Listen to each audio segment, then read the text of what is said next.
Goeiedag, dankie dat jy inskakel by hierdie broadcast Spirit and Life. En ons praat die week oor Jesus. Nou nommer 1, hy verstaan jou, hy het jou sonde weggevat, hy het jou regverdig gemaak. Maar nou moet jy weet, jy leef op hierdie aarde en ons leef in 'n sondige wêreld, en ons leef in 'n wêreld wat baie versoekings het. Nou wil ek jou 'n skrif lees wat vir my baie naby aan my hart is, en dit is Johannes 3 vers 17. Nou vers 16 ken julle goed. Hy sê, want so lief het ek die wêreld gehad, die enigste seun gegee het, sodat die wat in hom glo nie verlore sal gaan nie, maar die ewige lewe sal hê. Maar ewige lewe begin nie daar eendag nie, begin nou. Ewige lewe beteken 'n lewe saam met God.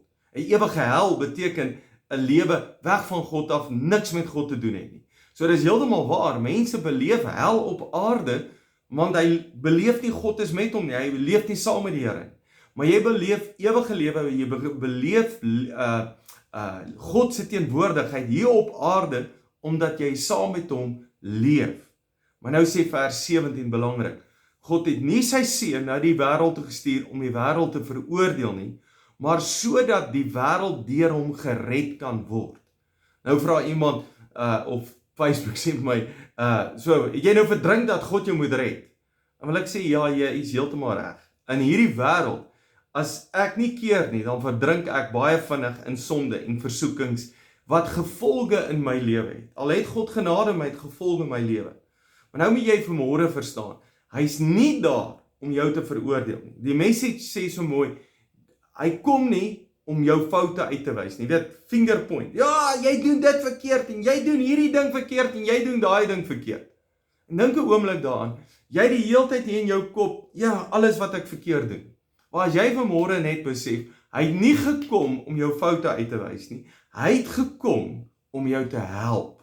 Hy het gekom om jou te help. Nou, die hartseer wat baie mense doen, hulle voel hulle doen goed verkeerd, en dan voel hulle skuldig, en ek moet betaal vir my sonde, en jong, ek myself pynig, en ek moet myself veroordeel, dan voel ek 'n bietjie beter. Ja, Johan, want jy het jou nou self gestraf, self gepynig. Jy moet besef, Jesus het vir jou aan die kruis gesterf. Hy het die prys betaal. Hy wil nie hê jy moet jouself veroordeel nie. Hy wil hê jy moet leef as 'n vry mens. Hy wil hê jy moet leef as die regverdige van God. Waar ek vir myself sê elke môre, Johan, jy's die regverdige van God. Jesus kom nie en wys jou foute uit nie. Hy kom en help my. So ek sê maar ek maak 'n fout. Dan sê hy nie, ja Johan, jy het nou hierdie fout gemaak nie. Hy sê, Johan, kan ek jou help met hierdie fout? Laat jy dit nie weer doen nie. En weet jy, as ek vir Jesus vra, ek hoef net stil te raak, hy is my vriend wat naby my is, en ek vra net, Jesus, help my, ek het 'n fout gemaak, ek voel nou so stupid, ek weet nie, kan nie glo ek het dit gedoen nie, help my asseblief, en dan praat hy met my, dan help hy my, hy help my, met sy liefde help hy my, hy is daar om my te red, hy is daar om my te help.